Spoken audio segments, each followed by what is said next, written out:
वासुदेवाय मेरो द्वारिका नाथाय वासुदेवाय मेरो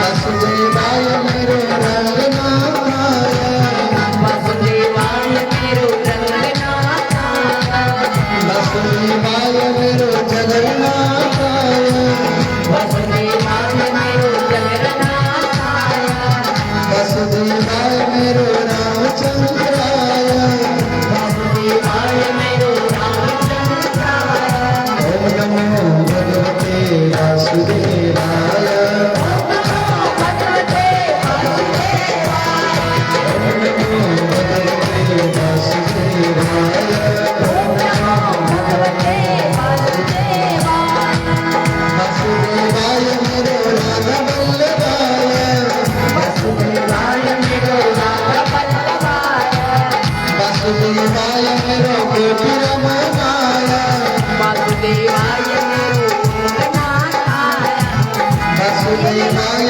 मेरो नंदनंदनाय ओम नमो भगवते वासुदेवाय ओम नमो भगवते वासुदेवाय ओम नमो भगवते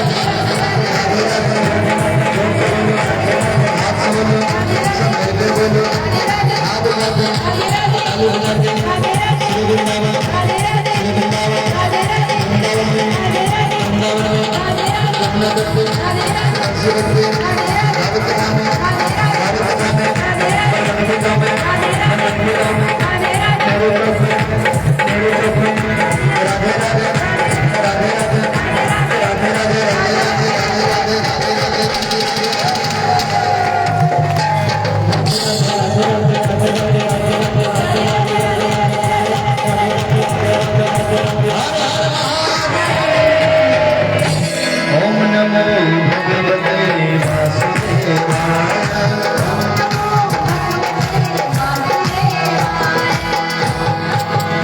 वासुदेवाय अब यहाँ ध्यान देना, ध्रुव जी को 6 महीना भगवान का प्राप्ति हुआ, तो 6 महीना कैसे बिताए वो भाई भागवत में जाके हैं। 73 रात में 3 दिन में एक बार बैर खाते थे और 1 महीना में बैर खा कर रहे, 3 दिन में बैर पाते थे। तो पूरा महीना में 10 बार भोजन किए, दूसरे महीना में बैर पाना छोड़ दिए, घास पत्ता खाना शुरू किए और उसके बाद घास पत्ता भी खाना छोड़ दिए। जल पी करके रहे, 9 दिन में एक बार जल पीते थे और उसके बाद जल पीना भी छोड़ दिए। एक पैर पर खड़े होकर के अपने श्वास को रोक दिए। अंतिम बैकुंठ से भगवान नारायण ध्रुव जी के पास में आए। तो दर्शन जो है 2 प्रकार से होता है, एक प्रत्यक्ष दर्शन और एक अनुभव दर्शन।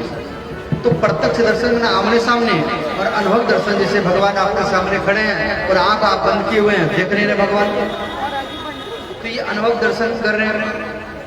तो यहाँ ध्रुव जी के सामने भगवान प्रत्यक्ष दर्शन देने निकला है, परंतु ध्रुव जी आंख बंद करके अनुभव दर्शन कर रहे हैं। मतलब प्यार है पंडित जी सबके साथ, जब लानो तो सारों पर दर्शन कैसे करेगा?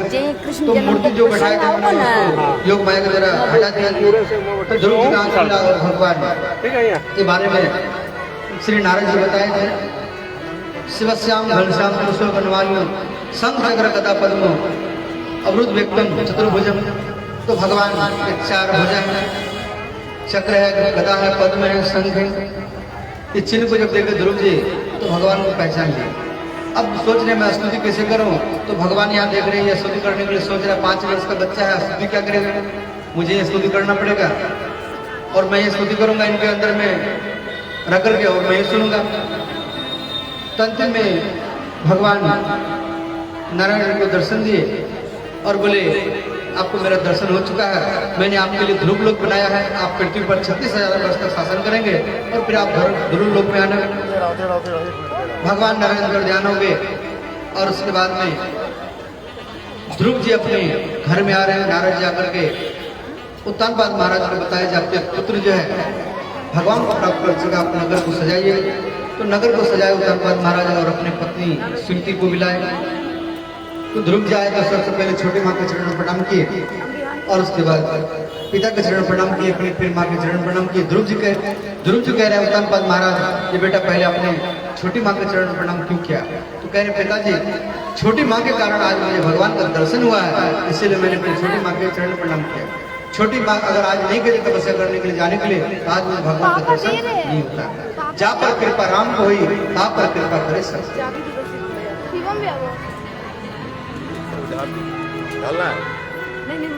उसके बाद ध्रुव जी का विवाह हुआ और उसके बाद में 36,000 पर पृथ्वी पर शासन किए। और अब एक ध्रुव लेख से पुष्पक भगवान आया, उसे पुष्पक भगवान बैठने के लिए जा रहे हैं, वहाँ पर एक काला पुरुष दिखा दिया। तो ध्रुव जी कह रहे भैया आपको ने तो काला पुरुष का मैं काल हूँ, मैं मृत्यु हूँ। तो ध्रुव जी बोले क्या मुझे मारने के लिए आए हैं? बोले नहीं मैं आपको मारने के लिए आया हूँ। आप इस पृथ्वी लोक को छोड़ करके ध्रुव लोग जा रहे हैं और आप अपना चरण मेरे मस्तक ऊपर में रख करके जाइए, मेरा उद्धार हो जाएगा। मृत्यु अपने धर्म रक्षती। आपका अगर मन भगवान में हो, कथा में हो तो मृत्यु आपको मारता नहीं, मृत्यु आपको पीछे पीछे आपका सुरक्षा करता है।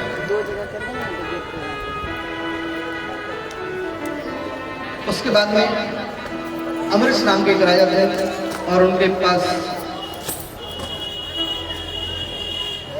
अतुल्य संपत्ति था और वे सोचते ये तो 4 दिन के 4 दिन इसका दीपक तो बुझना ही बुझना है, जिनके कारण लोग घोर नरक में जाते हैं। तो 4 दिन के 4 दिन। उसके बाद में अयोध्या के राजा श्री महाराज युवनाश्व, अब ध्यान देना सूर्यवंश का हम लोग श्रवण करने के लिए जा रहे हैं। तो युवनाश्व महाराज को कोई संतान नहीं था, तो ये ब्राह्मण लोग को बुलाए यज्ञ करने के लिए। तो ब्राह्मण लोग आए, यज्ञ किए और चले गए। तो रात्रि का समय हुआ तो इनको राजा को प्यास लगा और जल ढूंढने लगे, पीने के लिए जल नहीं मिला। तो जो प्रधान कलश का जल था वो जल राजा ने पी लिया। अब प्रातः काल हुआ, ब्राह्मण लोग आए, बोले राजा जो प्रधान कलश का जल है वो ला करके दीजिए। तो युवनाश महाराज कह रहे हैं जब ब्राह्मण देवताओं हमें रात में प्यास लगा था और वो जल को हम पी चुके हैं। तो ब्राह्मण देवता कह रहे हैं वो जल तो आपकी पत्नी के लिए था और आपकी पत्नी संतान होता और आपने जल पिया है वो आपसे ही संतान होगा। तो राजा के पेट में बालक आ गया, सारा अयोध्या की बात फैल गई। अब बालक का जन्म कैसे होगा? ब्राह्मण लोग आए, पेट को काट करके बालक को बाहर निकाले और फिर पेट को सिलाई की। ये जो ऑपरेशन पद्धति है ये पहले से है। अब बालक का सुरक्षा कौन करेगा, पालन पोषण कौन करेगा, दूध कौन पिलाएगा? वहाँ पर इंद्र आए, शहर लेकर के मुख में दिए, उंगली चूसने का काम मैं इसका रक्षा करूंगा मैं जाता।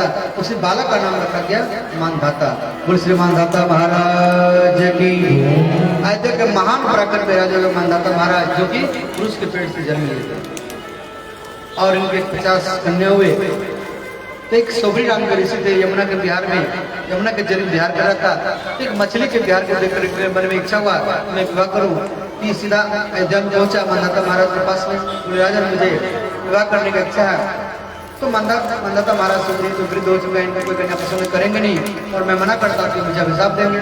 तो घुमा करके बोल दिए बोले ठीक है आप मेरी रानी के महल में जाइए और मेरी रानी के 50 कन्या जो आप पसंद करेंगे आप उनसे विवाह कर लेंगे। तो सुग्रीव ने मन में सोचा देखो मना भी नहीं किया और घुमा करके बोल दिया और हमें कोई कन्या पसंद भी नहीं करेंगे। तो अपनी योग शक्ति से मानधाता महाराज के महल में पहुंचे, 50 कन्या देखे तो सबके अंदर में इच्छा हुआ मैं इसके साथ विवाह करूं। तो इनके 5000 संतान हुए और ये सोबरी पुत्र कहलाए। उसके बाद में महाराज त्रिशंकु हुए आगे चल करके और त्रिशंकु के पुत्र हुए राजा हरिश्चंद्र। बोले राजा हरिश्चंद्र महाराज की। और हरिश्चंद्र की कथा तो आप सबको मालूम है, जो दान धर्म को निभाने के लिए अपने आप को भेज दिए और अपने पत्नी को भेज दिए, अपने पुत्र को भेज दिए दान धर्म को निभाने के लिए। उसके बाद में त्रिशंकु महाराज एक बार स्वर्ग जाने की इच्छा से यज्ञ किए, ब्रह्मलोक को बुलाए, ब्रह्मलोक नहीं आए। तो विश्वामित्र मुनि बोले राजन मैं आपको स्वर्ग में भेजूंगा। बोले ठीक है आप हवा से जाओ।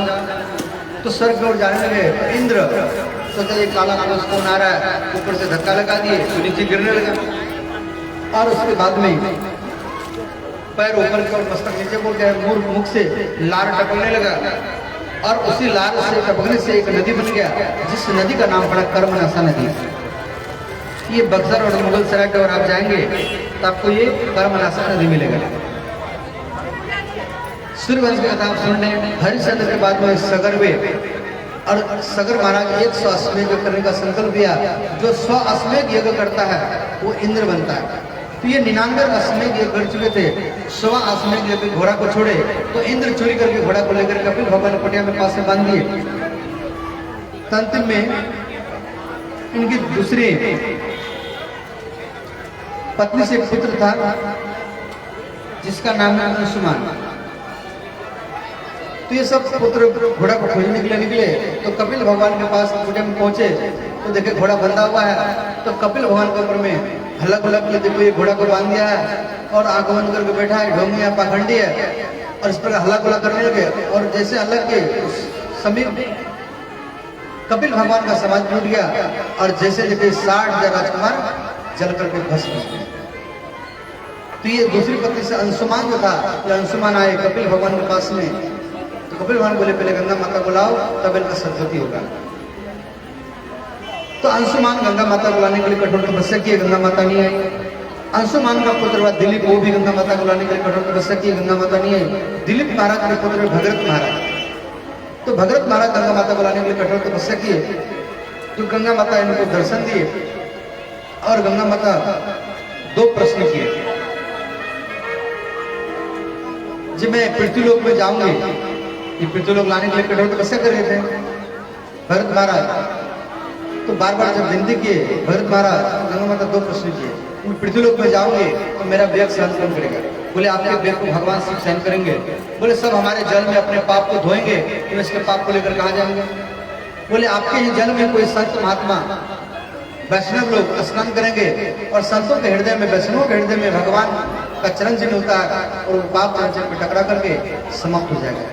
तो अंतिम में गंगा माता राजी हो गए। तो गंगा माता भगवान विष्णु के चरण से निकली, तपल लोग महालोग देकर गंगा भगवान शिव जी की जटा को घुमाई। भगवान शिव जटा को उखाड़ के गंगा को प्रकट किए। तो गंगा माता, भगरत महाराज आगे आगे, गंगा माता पीछे पीछे जा रही है। अब ध्यान देना गंगा माता कैसे पृथ्वीलोक पर आई है। गंगा अवतरण कथा श्रवण कर रहे हैं। तो गंगा गंगोत्री से देव प्रयाग, रुद्रप्रयाग, कर्णप्रयाग, देव गंगा ऋषिकेश में आई। उसके बाद में हरिद्वार में, हरिद्वार के बाद में सुप्रताल, सुप्रताल के बाद गंगा कानपुर में, और कानपुर के बाद में प्रयाग में, प्रयाग के बाद में काशी, और काशी के बाद में बिहार में प्रवेश की। बिहार में बक्सर में, और उसके बाद में पटना, पटना के बाद हाजीपुर, और हाजीपुर देकर के गंगा बेगूसराय जिला में आई। और बेगूसराय जिला के अंदर खगड़िया जिला, एक खगड़िया जिला में आई। तो खगड़िया जिला में सुल्तानगंज में आई। तो सुल्तानगंज में एक जन्मी नाम के ऋषि थे और वो गंगा क्या किए, उन्हें कुटिया को तोड़ करके बहा दी। तो जन्म ऋषि का गंगा को पी गए, सुखा दिया। चलता है तो सब लुटपाट कर देता है। तो अंतिम में भगरत महाराज बार बार प्रार्थना की, बोले कई पीढ़ियों से उनको लाने के लिए तपस्या के तब जाकर आए और आपने को सुखा दिए। तो फिर गंगा को जान को छिड़कर गंगा को प्रकट किए। तो गंगा का नाम पड़ गया जानवी। उसके बाद में गंगा आई भागलपुर जिला में। भागलपुर जिला देव गंगा कहलगांव में पहुंची है। जो कहलगांव है, अष्टावक्र मुनि के पिता का नाम है कोहल ऋषि, और कोहल ऋषि का नाम पर गंगा, ये कोहल ऋषि के नाम पर एक कहलगांव पड़ा है। कहलगांव देकर गंगा कटिहार जिला में आई, और कटिहार जिला देकर गंगा मनिहारी में। हम लोग मनिहारी जाते नहाने के लिए। तो मनिहारी देकर गंगा फिर बांग्लादेश में। ये जो बांग्लादेश का पहले भारत में था, ये नेपाल भूटान से भारत में था, बाद में अलग हुआ कई से देश।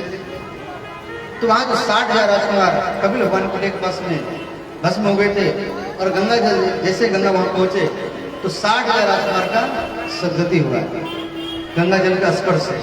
तो उसी समय ये प्रथा प्रचलित हो गया कि माता पिता मरने के बाद में माता पिता की हड्डी, अस्थि या राख, ये राख में नहीं मिलता है, तो वहां की मिट्टी को गंगा में डाल दिया जाता है। जब तक वो गंगा में रहता है तब तक उनके माता पिता गंगा में निवास करते हैं।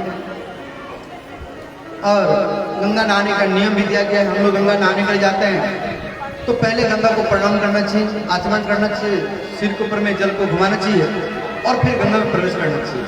जब आप गंगा में प्रवेश करेंगे तो गंगा आपको 3 रूप देगी। जब अपना चरण रखेंगे गंगा में तो गंगा आपको शिव रूप देगी, तो भगवान शिव जी के जटा से गंगा निकली है। जब आप गंगा को भगवान विष्णु के चरण से गंगा निकली है, जब अपना चरण गंगा में रखेंगे तो गंगा आपको विष्णु रूप देगी और उसी गंगा को अपने सिर के ऊपर में डालेंगे तो गंगा आपको शिव रूप देगी। भगवान शिव जी के जटा से गंगा निकली है और उसी गंगा को कमंडल में भरेंगे तो गंगा आपको ब्रह्मा रूप देगी, क्यों ब्रह्मा के कमंडल में गंगा का निवास है। और उसी गंगा जल को लेकर के जो कोई घर में आता है वो घर पवित्र हो जाता है।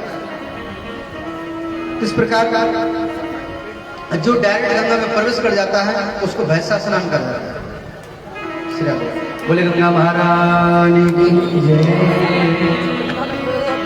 आगे चल करके इनके वंश में खटवान नाम के राजा हुए और खटवान के पुत्र द्रिबाहु के पुत्र वे राजा महाराज रघु।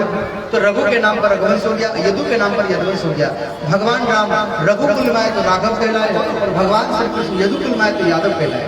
भगवान राम बीज में आए तो सूर्यवंशी कहलाए और भगवान श्री कृष्ण रात में आए तो चंद्रवंशी कहलाए। उसके बाद में रघु के पुत्र पुतुसर्वा और पुतुसर्वा के पुत्र वे अज महाराज। तो इनको कोई संतान नहीं था। अयोध्या के महान पराक्रमी राजा अजय, इनको कोई संतान नहीं था कि डेली एक ब्राह्मण को दान करता था और ब्राह्मण वो दान लेता था, परंतु बोलते थे जराजन आप जो दान कर रहे हैं वो राज खजाना से दान कर रहे हैं। ये बात अज महाराज पूछ गया, भाई सही बात बोल रहे हैं, हम राज खजाना से दान कर रहे हैं। तो ब्राह्मण ने कहा राजन आप मेहनत करके हमें दान दें तो हम आपका दान लेंगे। तो ये अज महाराज एक मजदूर का रूप बनाए। मजदूर मैंने क्या, जिसका मजा दूर हो उसको मजदूर बोलते हैं, और मजबूर जिसका मजा बुरा हो उसको मजदूर बोलते हैं। तो एक मजदूर का रूप बना करके एक लोहार के पास में रात भर काम किया, वो लोहार पहचान नहीं पाया और काम करने के परिवर्तन उसको 2 आनी दिया और वो 2 आनी ला करके अज महाराज को ब्राह्मण को दान किया। तो ब्राह्मण जाकर के अपने पत्नी ब्राह्मणी को दिए, तो ब्राह्मणी क्या 2 आनी को फेंक दिया। का राजा के पास में कोई जाता है तो सोना चांदी कपड़ा फल मूल लेकर के आता है, आप 2 आनी लेकर के आए। तो आज महाराज को कोई संतान नहीं था तो ब्राह्मण देवता कह रहे ब्राह्मण देवता हमारे घर में कोई संतान नहीं है, हमें संतान चाहिए। तो ब्राह्मण देवता कह रहे हैं आप यज्ञ का तैयारी करिए। तो यज्ञ का तैयारी किए। पुत्रेष्ठी यज्ञ क्या गया, यज्ञ भी कई प्रकार का है, यज्ञ भी कई प्रकार के हैं। पुत्रेष्ठी यज्ञ समाज विश्व शांति के लिए, घर में शांति के लिए यज्ञ किया जाता है। तो यज्ञ करवाया जा रहा है पुत्रेष्ठी यज्ञ। तो यज्ञ के लिए मिट्टी खुदाई किया गया और वहां पर खुदाई किया जहां पर 2 आनी पड़ा हुआ है। जैसे मिट्टी खुदाई किया 2 आनी मिला, 2 आनी तो मिला, एक सोने का रथ मिला, फिर दूसरा तीसरा चौथा 5वां 6वां 7वां 8वां 9वां 10वां 10 सोने का रथ मिला और 10वां नंबर 10वें नंबर रथ में 2 आनी पड़ा हुआ है और 10वां नंबर रथ में एक बालक बैठा हुआ है। अब यह ब्राह्मण देवता कह रहे हैं आज महाराज से, ये राजन दान जो किया जाता है वो सत्पात्र में दान किया जाता है। भले आपने 10 रुपया दान किया और दान का सदुपयोग होना चाहिए, दुरुपयोग होना नहीं चाहिए। और दान जो करना चाहिए देख करके दान करना चाहिए। हम जो दान कर रहे हैं तो दान कहाँ लग रहा है।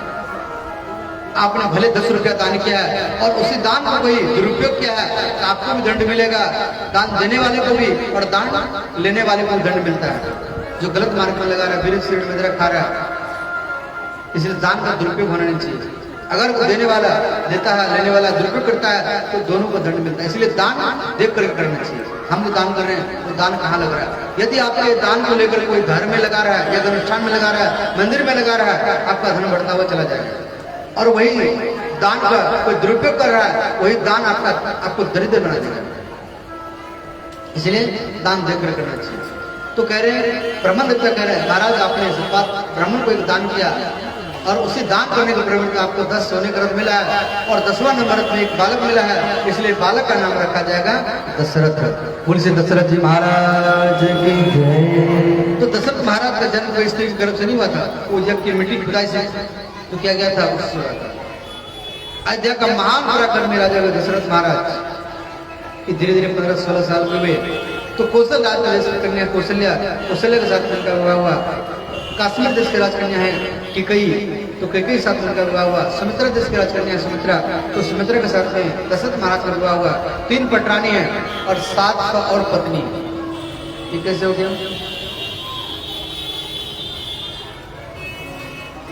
तो परशुराम, बोले परशुराम भगवान की जय। तो परशुराम भगवान प्रतिज्ञा किए थे क्षत्रियों को मारने के लिए। और परशुराम जब भी दशरथ महाराज क्षत्रिय थे तो मारने के लिए जब आते थे तो वशिष्ठ जी के पास में कहते गुरु जी परशुराम जी हमें मारने के लिए आ रहे हैं। बोले जल्दी विवाह का तैयारी कर। तो ये विवाह तैयारी करके दुल्हा जो होता है विवाह में विष्णु का रूप होता है, दुल्हन वो लक्ष्मी का रूप होती है। इसलिए विवाह में दूल्हा दुल्हन को मारना नहीं चाहिए, जो मारता है उसको ब्रह्म हत्या लगता है। तो ये विवाह करके बच जाते थे। एक तो कारण ये था परशुराम जी से बचने के लिए। दूसरा कारण था दशरथ महाराज को कोई संतान होता नहीं था, इसीलिए 703 पत्नी हैं और एक भी संतान नहीं। चौथा बना आ चुका है। दशरथ महाराज आकर के वशिष्ठ जी के पास में रोने लगे। प्रातः काल का समय है, रो रहे कह रहे गुरु जी क्या अयोध्या के राज सिंहासन खाली रह जाए? क्या ये सगर का वंश मिट जाएगा? हरिश्चंद्र का वंश मिट जाएगा? क्या अयोध्या का राज सिंहासन खाली रह जाएगा? रो रहे। तो श्री वशिष्ठ जी के राजन आप धैर्य धारण करो। आपने चौथा परम पुत्र का जिज्ञासा किया, आपको एक नहीं 4 पुत्र होगा। धर्म धीर वही सुचारे तिरुवनवित भगत बिहारी। तो बोले कब होगा? तो कहा श्रृंग ऋषि को बुला। श्रृंग ऋषि वशिष्ठ बुलावा, पुत्र काम शुभ यज्ञ करावा। श्रृंग ऋषि को बुलाया गया भागलपुर जिला से। श्रृंगेश्वर पार है कालवा के पास में। और यहाँ से दशरथ महाराज श्रृंग ऋषि को बुलाए और जैसे अयोध्या पहुंचे इतना निर्बल आत्मा है, एक आहुति दिए ओम प्राणाय स्वाहा। एक आहुति दिए, अग्निदेव खीर का दोना लेकर प्रकट हो गए और दशरथ महाराज को दिए। दशरथ महाराज कौशल्या माता को दिए। कौशल्या माता वो खीर को पीने के लिए जा रही थी तो वहां पर कैकेयी माता आ गई। तो बोले जी हमें भी चाहिए। तो आधा खीर कैकेयी माता को दी। वहां पर सुमित्रा माता आ गई तो कह रहे जी हमें भी चाहिए। तो आधा खीर फिर सुमित्रा माता को देने के लिए जा रही थी तो वहां पर एक चील पक्षी आया और वो खीर को दोना को उड़ा कर आकाश में ले गए। और गौतम की बेटी अंजनी पार गुफा में तपस्या कर रही थी, वो खीर को दोना वहां पर गिराए तो अंजनी माता वो खीर को पी गए। तो उसी खीर से श्री हनुमान जी का प्रागट हुआ। बोले श्री हनुमान जी महाराज की जय। अब देख रहे खीर को दोना उड़ा कर लेके चला गया। तो फिर कौशल्या माता आधा खीर सुमित्रा माता को दे रहे कह रहे इससे जो बालक होगा वो मेरे बालक के साथ में खेलेगा। फिर कैकेयी माता आधा खीर दिए, बोले इससे जो बालक होगा वो मेरे बालक के साथ में खेलेगा। तो तीनों माताएं खीर को पिए और जा दिने तो हरि गर्भ ही आए, सकल लोक सुख संपत्ति छाए। सारा तपलोक महलोक रसातल पताल सारा आनंद में भर गया। और उसके बाद में वशिष्ठ जी एक दिन में 3 बार कथा सुनाने के लिए जाते थे रानियों के महल में। दिन में 3 बार कथा सुनाने के लिए जाते थे। गर्भवती माताओं को ज्यादा कथा श्रवण करना चाहिए, गर्भ में संस्कार जल्दी पड़ता है।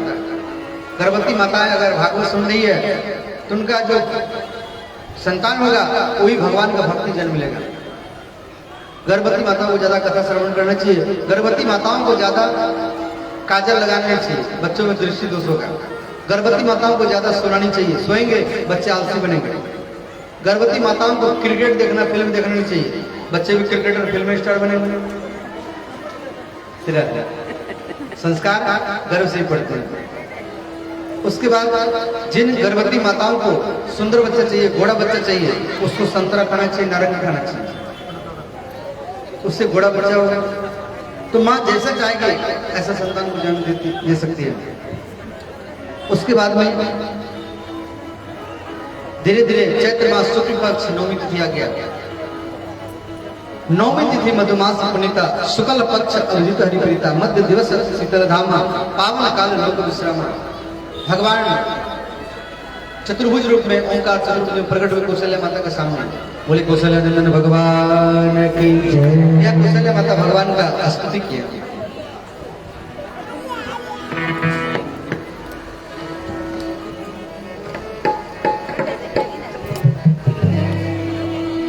भय प्रगट कृपाला दीन दयाला कौशल्या हितकारी हर से जमाकारी मन बनिहारी अज जुड़े हो विचारी यो तन अभिरामा तन धन श्यामा निज आवरण उचारी गुरु संग माया मैंने पिसारा शोभा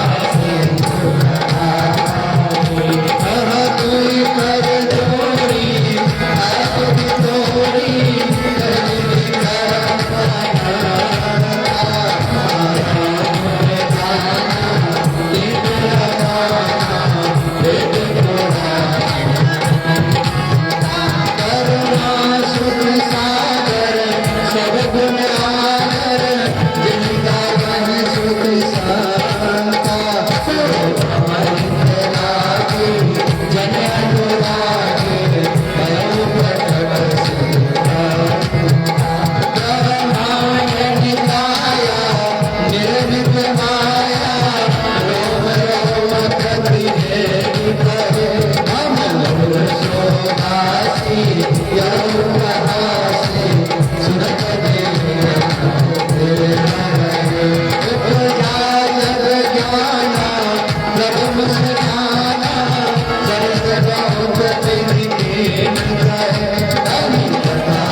कौशल्या माता के सामने प्रकट हो गए और कौशल्या माता कह रहे प्रभु मैंने तो आपको पुत्र रूप में मांगा था और आपने पिता के रूप में आ गए। ये समाज क्या कहेगा? कौशल्या ने जो बालक को जन्म दिया है वो तो बहुत बड़ा है, 4 हाथ है, तो जल्दी ये रूप को आप हटाइए, जल्दी आप छोटा बनिए। कोई बच्चा जन्म लेता है वो बड़ा नहीं होता, वो छोटा होता है। अब मां कह रहे हमें छोटा बनना पड़ेगा। बोले हाँ। माता पुनि बोली सोमति डोली तजहु के हटा तजहु तात यह रूपा कि जैसी सुलीला अति प्रिय शीला यह सुख परम रूपा। यहाँ भगवान कह रहे हैं माँ अब मैं अच्छा लग रहा हूँ। यहाँ कौशल्या माता कह रहे हैं आप बहुत अच्छे लग रहे हैं, फिर भी गलती है। क्या गलती है? कोई बच्चा जन्म लेता है वो बोलता नहीं है, वो रोता है और आप बोल रहे हैं। जल्दी रोना प्रारंभ कीजिए। कैसे मालूम पड़ेगा कि कौशल्या के महल में कोई बालक जन्म लिया? अब भगवान कह रहे मुझे रोना पड़ेगा, मुझे तो रोना नहीं आता। भगवान के लिए सब रोते हैं।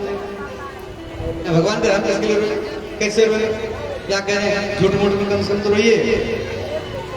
यहाँ कौशल्या माता की बात को सुन करके सुनी वचन सुजाना, इसकी बात को सुन करके कौशल्या माता की बात को सुन करके सुनी वचन सुजाना रोदन ठाना। ठाना करते क्या है? रोना नहीं आ रहा, जरूरत से ठान लिए। जैसे आपको कोई काम कहा जा रहा है करने के लिए और काम आता नहीं है, ठान लेते हैं करने के लिए। सुनी बचन सुजाना रोदन ठाना होई बालक सुर भोपा यह चरित जगावही हरिपद पावही तेन पर ही भव गोपा। भय प्रगट कृपाला दीन दयाला कौशल्या हितकारी। या भगवान जो रोना प्रारंभ किए, कोई साधारण बच्चा जब जन्म लेता है तो अगल बगल की स्त्रियों में कान में आवाज सुनाई देता है, परंतु भगवान जो रोए अयोध्या में जितना स्त्रियां थी सबके कान में आवाज सुनाई दिया। अब सब भागते आ रहे हैं कि कौशल्या के महल में कोई बालक जन्म लिया है। कौशल्या महल में एक बालक जन्म हुआ, कैकेयी माता के घर में महल में एक बालक जन्म हुआ, सुमित्रा माता के महल में 2 बालक जन्म हुए। बोले कौशल्या नंदन भगवान की जय, बोले कैकेयी नंदन भगवान की जय, बोले सुमित्रा नंदन भगवान की जय। तो अपार संख्या में भीड़ हुआ। महाराज दशरथ गेट पे खड़े हैं, अपार संख्या में भीड़ है, रास्ता नहीं मिल रहा महल में जाने के लिए। वशिष्ठ जी कह राजन आप यहाँ क्यों खड़े हैं? बोले गुरु जी रास्ता नहीं मिल रहा जाने के लिए, इतना भीड़ है। तो अंतिम में अयोध्या की परंपरा है, अगर कोई बच्चा जन्म लेता है तो उसका मुख बेटा किया जाता है। तो दशरथ महाराज साथ लेकर के रामलला के मुख में उंगली लगाए, रामलला की उंगली खुशने लगी। तो हर बच्चा का नाभि नारी काटा जाता है। भगवान का भी यहाँ नाभि नारी काटने के लिए नाई की पत्नी नायनी ठाकुर की पत्नी ठकुरानी सब अपार संख्या में भीड़ है। और उसी बीच भीड़ में एक बूढ़ी माता आकर रो रही है। बोले हम आपके लाला का नामी नानी काटने के लिए आए, बहुत दूर से आए हैं, हमें नामी नानी काटने के लिए दो। तो कौशल्या माता ने बोले ठीक है आप नामी नानी काटो। तो नाई की पत्नी नानी ठाकुर की पत्नी ठाकुरानी सब अपना नैनी चाकू ब्लेड को लेकर के आए हैं।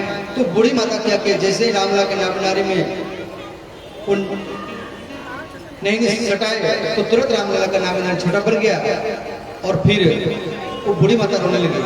तो कौशल्या माता बोले आप अब क्यों रो रही? बोले जिस वस्त्र में राम ने सब पुत्र का आपने जन्म दिया है वो वस्त्र मुझे चाहिए।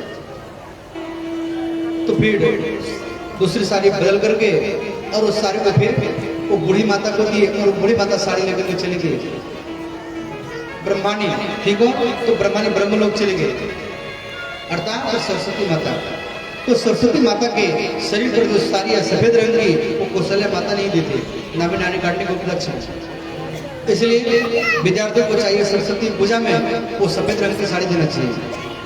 इसलिए सरस्वती स्तोत्र में दिया गया है या कुंदेन्दु तुषारहार धवला या शुभ्र वस्त्रावृता या बीना वरदंड पंडित करा या श्वेत पद्मास। श्वेत में सफेद। उसके बाद में यहाँ श्री प्रचित महाराज कहे गुरु जी हम राम कथा सुन रखे हैं, हमें कृष्ण कथा सुनना है विस्तार में। तो राम कथा अगर श्रवण करेंगे तो अलग से 9 दिन चाहिए राम कथा सुनने के लिए, परंतु यह भागवत हमें श्रवण करना है इसलिए राम कथा का संक्षेप किया गया है। और यहाँ श्री कृष्ण कथा सुनाने तो भगवान राम 15 वर्ष में विवाह की और 27 वर्ष में भगवान का वनवास हुआ। सीताहरण और जटायु वर्णन सुग्रीव समासन लंका दहन पुनः अयोध्या एक श्लोक में पूरा रामायण हो गया। अब उसके बाद में अब हम लोग ये सूर्यवंश की कथा श्रवण कर रहे थे, अब चंद्रवंश की कथा श्रवण कर रहे हैं। भगवान श्री कृष्ण की जन्मोत्सव कथा कथित वंश विस्तार भक्तायाम श्री हो। यहाँ श्री प्रचित महाराज सुधीर जी कह मुझे कृष्ण कथा विस्तार में सुनाइए। श्री सुतोवाच वासुदेव कथा प्रश्न पुरुषाम स्त्री पुनाति भक्तारम प्रक्षम सुरतव्या श्रीलथा। तो भगवान श्री कृष्ण कथा के संबंध में प्रश्न करने से भक्ता, प्रश्नकर्ता और श्रोता तीनों ही पवित्र हो जाते हैं श्रोताओं। और श्री सुखदेव के राजा मथुरा में उग्रसेन नाम के एक राजा थे, उनकी पत्नी का नाम है पवनडेखा। तो एक बार पवनडेखा अपने पिहर घर गई हुई थी, तो एक कालनेमी नाम का राक्षस था, उग्रसेन का रूप बना करके पवनडेखा के साथ में विहार किया। तो एक बालक जन्म लिया, उस बालक का नाम रखा गया कंस। तो उग्रसेन महाराज उनको अपना पुत्र मान लिया। कंस बड़ा दुष्ट स्वभाव का था, परंतु उग्रसेन महाराज बड़े संत स्वभाव के थे। ये यदुवंशों में फूट करवाता था। तो गर्गाचार्य के द्वारा यदुवंशों में एकता करने के लिए महाराज देवकी की पुत्री देवकी का विवाह वसुदेव से करने के लिए विचार किया। देखो ये जो देवकी है कंस के खास बहन नहीं, ये चाचेरी बहन है। ये देवकी के पिता है देवक और देवक के भाई है उग्रसेन महाराज और उग्रसेन के पुत्र है कंस, तो चाचेरी बहन हो गए। तो एकता करने के लिए यदुवंशों में गर्गाचार्य के द्वारा वसुदेव के बाद देवकी के साथ में करवाया गया और कंस देवकी का विदाई करना था रथ में बैठा करके। तो रथ कुछ दूर जा चुका था महल से, तो वहां पर आकाशवाणी हुआ कि कंस जिस देवकी से उसका प्रेम करता है उसी का 8वां संतान तेरा काल होगा। तुरंत कंस तलवार उठाया देवकी का मस्तक काटने के लिए। तो वसुदेव जी ने कहा भैया आप इसको छोड़ दीजिए, मैं आपको वचन दे रहा हूँ एक एक संतान लाकर मैं आपको दे दूंगा। कहा तब तक आपको मथुरा के जेल में रहना पड़ेगा। तो देवकी और वसुदेव को मथुरा के जेल में डाल दिए और कंस का विवाह हुआ। जरासंध के 2 कन्या अस्ति प्राप्ति है, इनके साथ इनका विवाह हुआ। अब ये पहरा लगवाए मथुरा के जेल में, एक भी संतान बचना नहीं चाहिए। तो एक संतान का जन्म हुआ, वो लाकर के वसुदेव ने कंस को दिया, उसको मार दिया। दूसरा, तीसरा, चौथा, 5वां, 6वां संतान को जब मार दिए कंस, तो 7वां गर्भ में भगवान शंकर से आए। तो भगवान योग माया को बोले इसको कर्षण करके रोहिणी के घर में प्रवेश कराओ और आपका पूजा होगा कलयुग में दुर्गा चंडिका अष्टम देवी के रूप में। तो योग माया ने क्या किया, सातवां गर्भ को कर्षण करके रोहिणी के घर में प्रवेश कराया। तो रोहिणी का अचानक गर्भ बढ़ गया। अब रोहिणी सोच रहे हैं, देखो भगवान वसुदेव जी की 8 पत्नी है, परंतु देवकी के साथ में केवल मथुरा के जेल में रहते हैं और सब पत्नी नंद बाबा के पास में इधर छुपा कर रखे थे अक्रूर जी। तो रोहिणी का अचानक गर्भ बढ़ गया। गर्भ बढ़ा तो रोहिणी रोने लगी और कह रहे हैं अब हमें आत्महत्या करना पड़ेगा, ये समाज में क्या कहेगा, हमारे पति जेल में है। तो यहाँ पर यदुवंशों के कुल गुरु सांडिल मुनि, नंद बाबा के कुल गुरु है सांडिल मुनि, वो आकर के रोहिणी को बताया कि देखो आप आत्महत्या मत करो, आपके घर में जो है वो संकर्षण भगवान है। तो अंतिम में भाद्र मास शुक्ल पक्ष छठवीं को रोहिणी के गर्भ से श्री बलराम जी का जन्म हुआ। बोली रोहिणी नंदन भगवान की जय। अब गर्गाचार्य मथुरा के जेल में पहुंचे और कंस का आदेश हो गया, कोई मंत्र का पाठ नहीं कर सकता है, कोई भगवान का नाम नहीं ले सकता है, कोई हवन नहीं कर सकता है। कंस का आदेश चालू। तो मथुरा के जेल में गर्गाचार्य जी पहुंचे और गर्गाचार्य जी कह रहे हैं वसुदेव जी से, राजन आप मथुरा के जेल में नवरात्र व्रत कीजिए। तो वसुदेव जी कह रहे हैं क्या ये कंस मुझे नवरात्र व्रत करने देगा? आप एक काम कीजिए, आप नवरात्र व्रत कीजिए और इसमें जो भी धन खर्च होगा आपको मैं बाद में पढ़ा करके दे दूंगा। तो गर्गाचार्य ब्राह्मण लोग को लेकर के पर्वत विंध्याचल पर्वत पर गए और नवरात्र व्रत किए। तो भगवती विंध्यवासिनी महाअष्टमी के दिन गर्गाचार्य जी को दर्शन दिए और सिंह के ऊपर में सवार होकर के और गर्गाचार्य जी बोले गर्ग आप मथुरा के जेल में जाओ और देवकी और वसुदेव को सांत्वना दो, समझाओ, मैं आ रहा हूं और उनके कष्ट को दूर करूंगा। तो आकर के गर्गाचार्य जी सारा बात को बताएंगे। अब यहाँ जो है भगवान विष्णु वसुदेव जी के घर में आए, शरीर में आए और देवकी के घर में आए। तो यहाँ घर में भगवान है तो देवता लोग भिन्न भिन्न रूप बना करके आ रहे हैं भगवान का स्तुति करने के लिए मथुरा के जेल में। सत्यव्रत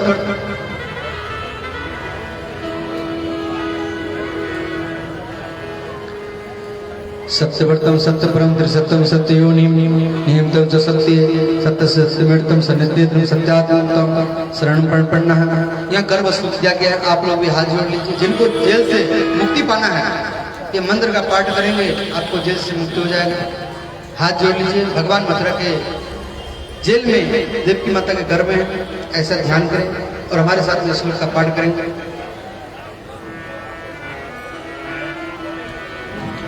ओम कृष्णाय वासुदेवाय ओम कृष्णाय वासुदेवाय ओम कृष्णाय वासुदेवाय ओम कृष्णाय वासुदेवाय हरे परमात्मने हरे परमात्मने हरे परमात्मने हरे परमात्मने प्रणतक्लेशनाशाय प्रणतक्लेशनाशाय प्रणतक्लेशनाशाय प्रणतक्लेशनाशाय गोविन्दाय नमो नमः गोविन्दाय नमो नमः गोविन्दाय नमो नमः गोविन्दाय नमो नमः ओम नमो भगवते वासुदेवाय ओम नमो भगवते वासुदेवाय ओम भगवते वासुदेवाय ओम नमो भगवते वासुदेवाय। सब हाथ को लीजिए, हाथों का मालिश करते हुए मुख में आंख में लगा लीजिए। भाद्र मास कृष्ण पक्ष अष्टमी को देवकी माता के गर्भ से नाद बंधु ओंकार चतुर्भुज भगवान प्रकट हो गए। बोले देवकी नंदन भगवान की जय। भगवान प्रकट हो गए और यहाँ पर भगवान कह रहे हैं आप हमें नंदगांव में हमें गोकुल में छोड़ दीजिए और यशोदा मैया के पास में, और वहां पर एक कन्या जन्म ली है उसका अपने घर के मथुरा के जेल में आई। कि आंधी तूफान बारिश चल रहा है, रात 12 बज रहा है, तो यहाँ देवकी माता करे कैसे ये हथकड़ी मेरी खुलेगा? वसुदेव जी कह रहे हैं तो फिर देवकी माता कह रहे हैं भगवान ही हथकड़ी खोलेंगे। तो स्वतः अपने आप हथकड़ी खुल गया और वसुदेव जी भगवान को लेकर के गोकुल में आ रहे हैं। बीच में यमुना नदी पड़ा तो यमुना का जल उफान आ गया यमुना एक रूप में पत्नी है, तो सोचे हमारे पति जा रहे हैं तो थोड़ा चरण छू लो, और जल भरने लगा तो भगवान ने लिखा तो मेरे पिता को मरवा डुबाएगी, जल साफ हो गया, तुरंत यमुना का जल डुबा हो गया। यशोदा के पास में आकर के भगवान को रखे और वो कन्या को लेकर के मथुरा के जेल में आए। और जैसे देखो कोई भी माँ ये परवाह नहीं दे सकता है ये मेरा पुत्र है, ये मेरा बेटा है, ये बेटी है। उस समय माँ बेहोश हो जाती है संतान को जन्म देकर के। यहाँ पर थोड़ी सी जगह बना के रखेंगे। यहाँ पर यशोदा मैया बेहोश होती है, उनको मालूम नहीं है, वो कन्या को लेकर के मथुरा के जेल में आए, मुस्लिम थी और कंस को मालूम पड़ गया 8वां गर्भ गिर चुका है, और भागते हुए तलवार लेकर के आए मथुरा के जेल में, और कन्या को हाथ से छीने और जैसे तलवार से काटने के तैयार में मारने के लिए तो कन्या आकाश से प्रकट हो गई। बोले श्री दुर्गा महारानी की जय।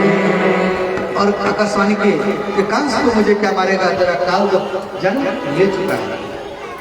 अंतिम में वसुदेव जी को देवकी को कंस ने जेल से मुक्त कर दिया। और इधर नंद बाबा बुला करके दस नमस्कार कर रहे हैं। बहुत आदमी है।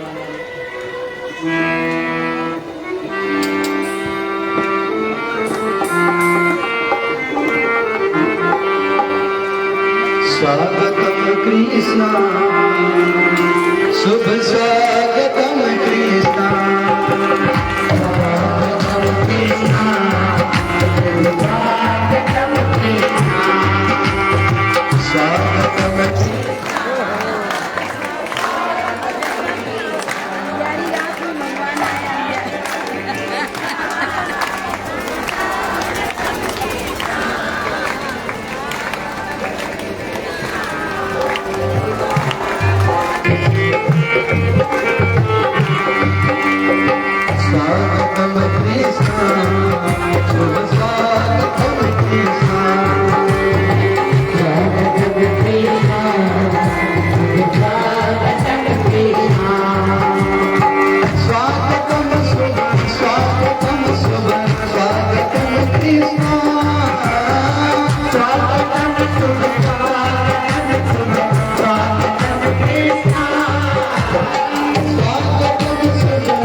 भगवान आपके बीच में पधार रहे हैं और अपने अपने हाथ को उठाकर भरी करताल से भगवान का स्वागत करेंगे। स्वागतम कृष्णा शुभ स्वागतम कृष्णा,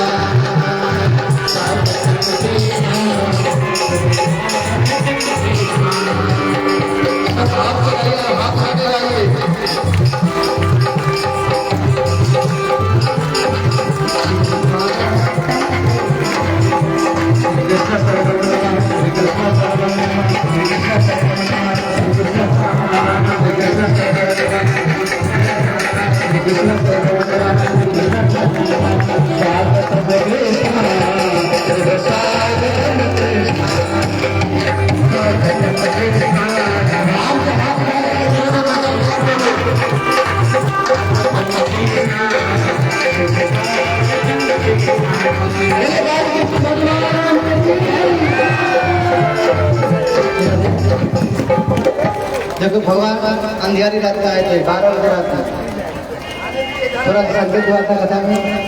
अब जो है भगवान आपके बीच में पधार चुके हैं। अब जजमान जजमानी बाल कृष्ण भगवान का पूजन करेंगे, वरिष्ठ कार्यकर्ता भी आएंगे। और कल कथा में विशेष प्रसंग विराजमान भगवान कथा आप लोग श्रवण करेंगे। और होली लीला कल भागवत में 2 प्रसंग आप लोग श्रवण करेंगे, विराजमान भगवान की कथा और 56 भोग लगेगा और होली लीला भी होगा। वृंदावन नदी पे होली लीला दर्शन करेंगे। और आप लोग कल जो भागवत में होली होगा तो फूल का होली होगा।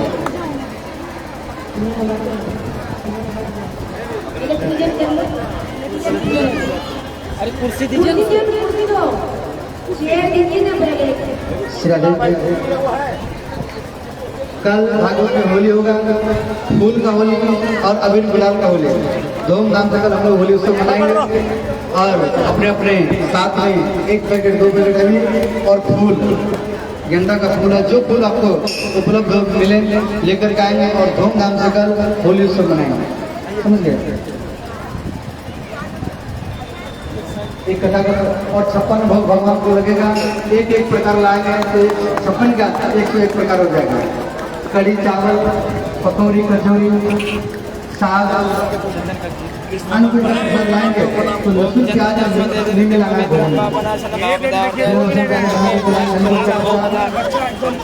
और 56 भोग को मिलेगा। भविष्य बनाएंगे कृष्ण भगवान की जय, नंदलाला की जय। अच्छा था, अब हो गया ना, क्या करना दीदी? तो इनको ले जाकर के खिलौना बांटना है। नहीं अभी नहीं। कन्हैया की जय, कन्हैया की जय, लाल की जय, कन्हैया लाल की जय, जय कन्हैया लाल की।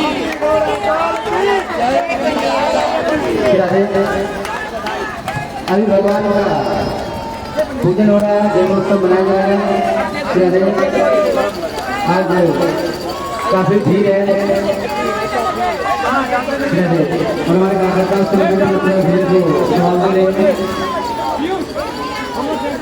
जिनको काम जगह मिल रहा है वहीं पर बैठेंगे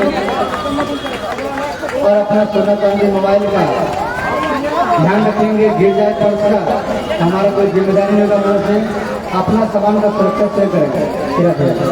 अब जन्मोत्सव मनाया जाएगा।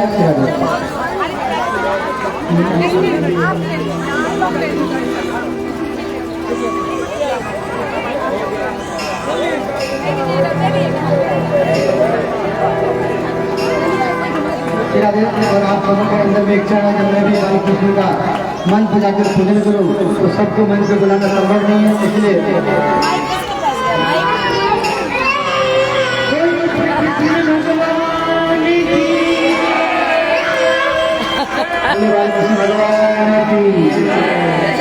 अब आपके बीच में बालकृष्ण भगवान जा रहे हैं, बैठे उसका प्रणाम करेंगे, पूजन करेंगे, जो भी श्रद्धा सुमन अर्पण करना होगा अर्पण करेंगे। इधर मंच का कार्यक्रम चलता रहेगा। जो भी जन्मोत्सव के लिए कोई गिफ्ट लाए हैं या कोई भी सामग्री लाए हैं, हमारे कार्यकर्ता जा रहे हैं वहाँ पर उनका आप दे देंगे।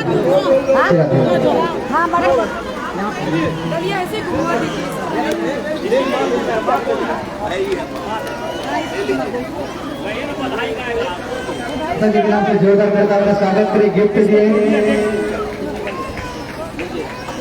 ठाकुर जी के लिए आसन है, गिफ्ट है, कपड़े सभी अपनी जगह पे बैठे रहेंगे। आपके पास आ जाएंगे, आपके पास लल्ला आएंगे, बधाई, खिलौना, ट्रॉफी जो भी है सभी आपके पास आएंगे। इसलिए सभी अपनी जगह बनाए रखेंगे, व्यवस्था को बना के रखेंगे सभी के।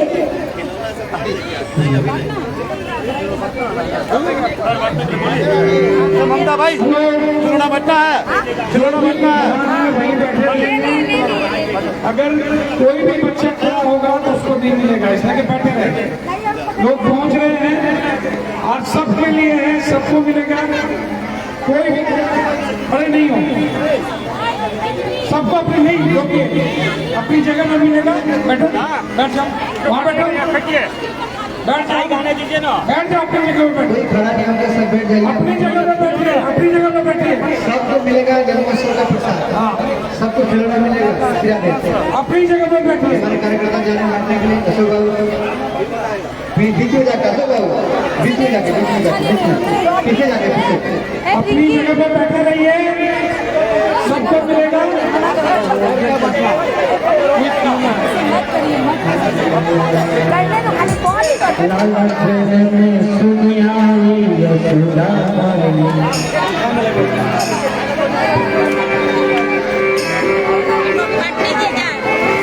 वहाँ जाके दीजिए, बीच में जाके दीजिए।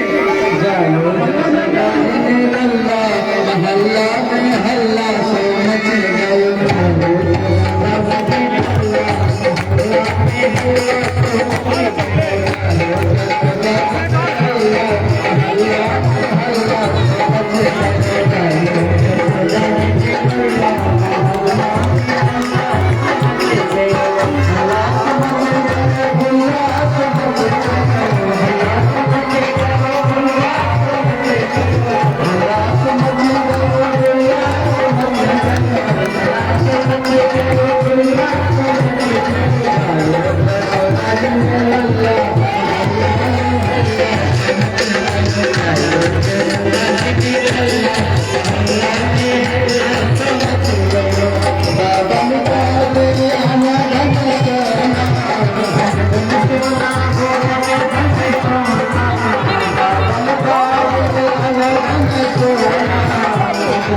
जगह पर बैठ जाइए, 5 मिनट के लिए बैठ जाइए। और आपके बीच में भगवान पहुंच चुके हैं वृंदावन गहरलाल जी बाबा कृष्ण रूप पे। व्यवस्था बना के रखेंगे, सभी बैठ जाए। बैठेंगे तभी आपके पास में ठाकुर जी पहुंचेंगे, बालकृष्ण भगवान तभी पहुंचेंगे जब आप बैठेंगे। बैठ जाइए, राधे।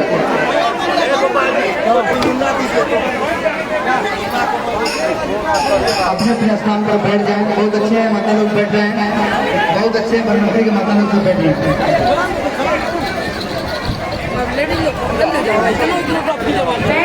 सभी से अनुरोध है, बैठ जाए।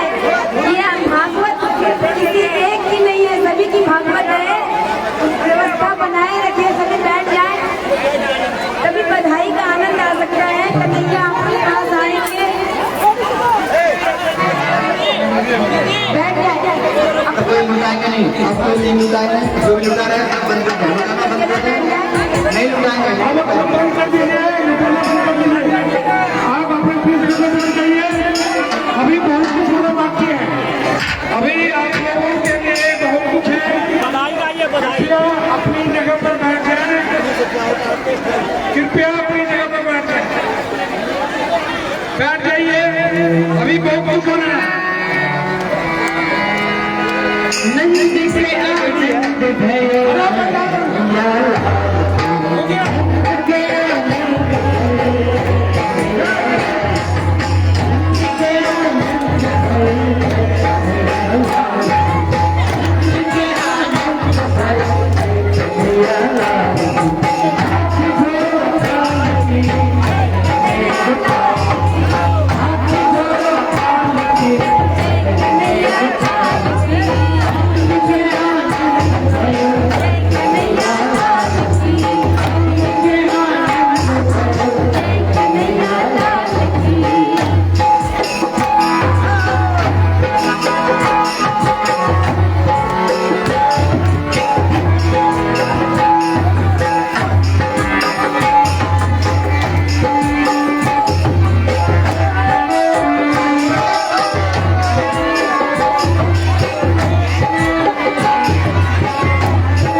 Thank you.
La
हमारे भगवान परिवार से निवेदन है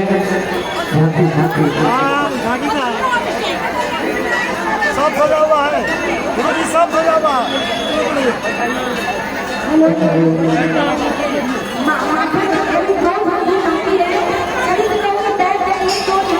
सभी लोग बैठ जाइए, बैठ जाइए, बैठ जाइए।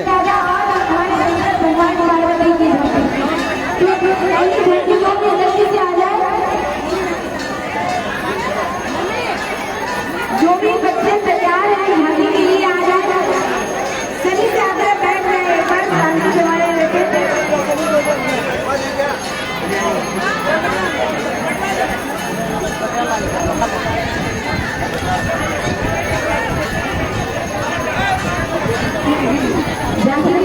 जल्दी से आ जाए। सभी लोग शांति से बैठ जाए। अभी एक बहुत ही शानदार प्रस्तुति आपके सामने होने वाली है। अभी झांकी होगी और इतनी सुंदर झांकी होने वाली है कि आप मंत्रमुग्ध हो जाएंगे। ये आप मंत्रमुग्ध हो जाएंगे। अगर आपको इसका सही मजा लेना है तो अपनी जगह पर बैठ जाएं, अपनी जगह पर बैठ जाएं। सबसे अनुरोध है अपनी जगह पर बैठ जाएं। और उसके बाद प्रसाद वितरण भी होगा, तो कोई भी बिना प्रसाद लिए नहीं जाना है। पहले प्रोग्राम का पूरा मजा लीजिए, ठीक है।